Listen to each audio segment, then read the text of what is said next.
imagination of a public in East and West fed on a diet of thrillers and spy movies. Despite the huge resources lavished on the intelligence services in both camps, spies weren't telling their masters in Washington or Moscow or London how weak the Soviet system was. Before it happened, nobody of significant influence proposed that the entire monolithic structure feared by so many for so long would disintegrate, and within a matter of months. I discount the late British journalist Bernard Levin, who at the end of 1988 wrote an unusually prescient piece that foreshadowed events with bizarre accuracy, but at the time even he said that he was indulging in fantasy, not prophecy. Received wisdom was that the USSR faced a long, slow, and painful decline, and it would be many years, maybe decades, before the satellite states of Central and Eastern Europe escaped the Soviet orbit. As James Baker, the U.S. Secretary of State, during part of this story said, anyone who tells you they knew it was going to happen, well, they're blowing smoke at you. For nearly half a century, the Soviets had held on firmly to their spoils of war. The Red Tsars in the Kremlin saw possession of their satellite states as proof of their power and a vindication of their communist faith, though by the 1980s, nationalism had become a stronger impulse than ideology.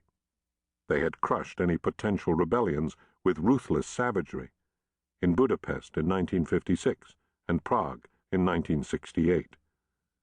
It looked as though the Iron Curtain, 300 kilometers of concrete walls and wire fences dividing a continent, was permanent.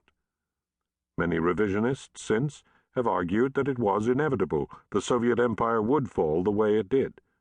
They claim it was a classic case of imperial overstretch. The USSR couldn't afford to hang on to its burdensome outposts. To the brave Czechs, East Germans, and Bulgarians who demonstrated in their hundreds of thousands demanding freedom, the fall of their oppressive regimes did not seem inevitable at the time. If the police answering to their own dictators did not shoot at them, the Soviets might. The Russians had done so before, many times, and at a high cost in blood. It wasn't beyond the realms of possibility that the Red Army, with an occupation force of more than 500,000 soldiers, would revert to traditional methods.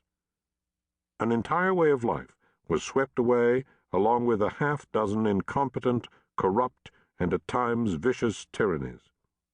It happened with little violence, apart from a few days in Romania. But it wasn't a given that these revolutions would be peaceful. There were many occasions when one spark could have lit a fuse that set half a continent ablaze. No other empire in history had ever abandoned its dominion so quickly or so peacefully. Why did the Soviet Union surrender without a fight, and why at the end of the 1980s? Archives in the USSR and Eastern Europe show how exhausted, bankrupt, and painfully aware the Soviets were that communism had failed. The USSR lost its will to run an empire. The imperialists in the Kremlin could have expired slowly over many decades like the Ottomans. The Soviet Union could have limped along for a long time as Upper Volta with nukes. The Soviets chose not to do so. I've written extensively here about Afghanistan. Some readers might ask why I have set so much of a book that is principally concerned with Central Europe in the hills around Kabul. Losing the war in Afghanistan during the 1980s caused Soviet leaders to abandon their outer empire, though at the time they didn't see the consequences so logically or clearly. The Soviets' disastrous military campaign in Afghanistan made them reluctant to send troops into battle anywhere else. Without the implied threat of force, they were in no position to hold on to their empire in Europe. The crippling foreign debts incurred by the satellite states, some of which, by the late 1980s, could barely meet their interest payments, was one of the main factors. The Soviets were no longer prepared to guarantee them, particularly as the collapse in oil prices during the mid-1980s triggered a crisis in the USSR from which the state never recovered. Communism in Europe survived only